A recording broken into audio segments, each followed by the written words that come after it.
Hello दोस्तों, स्वागत है आप लोगों का मेरे यूट्यूब चैनल स्टोरी मैन में। दोस्तों, आज मैं आप लोगों के बीच एक और दिलचस्प कहानी लेके आया हूँ, नागमणि का खोज। तो चलिए बिना देरी करते हुए कहानी को सुनते हैं। बहुत समय पहले की बात है।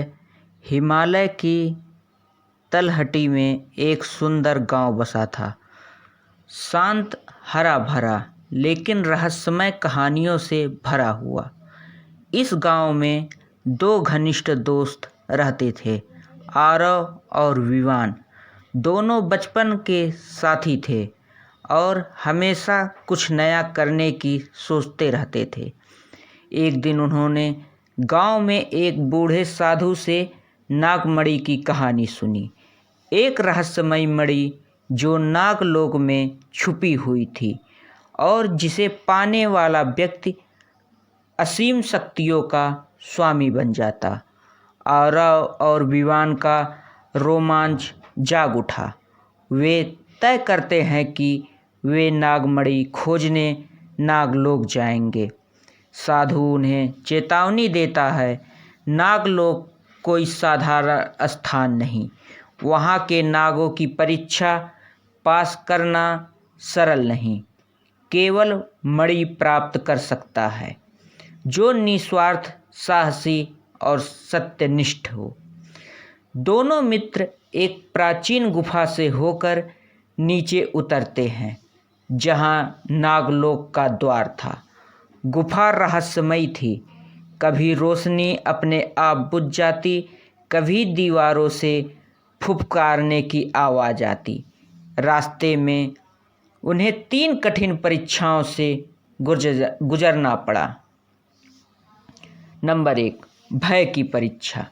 उन्हें एक अंधकारमय कुएं में कूदना पड़ा, जहां उन्हें लगा जैसे वे डूब जाएंगे, पर उनका विश्वास उन्हें बाहर से ले आया। नंबर 2, मोह की परीक्षा। एक जगह उन्हें मणि जैसी चमचमाती वस्तुएं दिखाई दी। विवान लगभग बहक गया, पर आरव ने उसे संभाला और याद दिलाया कि सच्चा मणि अभी बाकी है।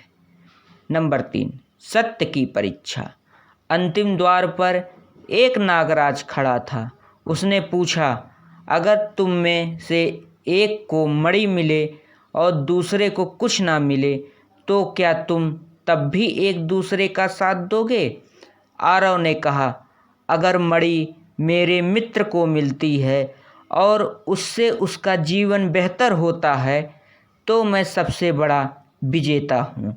विवान ने भी वही उत्तर दिया।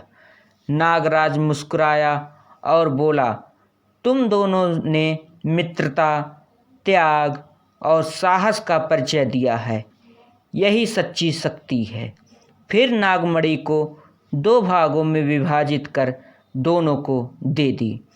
दोनों दोस्त आरव और विवान गांव लौटे, पर उन्होंने मणि का उपयोग केवल दूसरों की मदद के लिए किया। उनकी दोस्ती गांव भर में मिसाल बन गई। सीख: सच्ची मित्रता, साहस और निस्वार्थ भाव से ही कोई महान उद्देश्य पूरा किया जा सकता है। धन्यवाद दोस्तों, आप लोगों को यह कहानी कैसा लगा कमेंट बॉक्स में ज़रूर बताएं और हमारे चैनल को लाइक, कमेंट, सब्सक्राइब करें। धन्यवाद।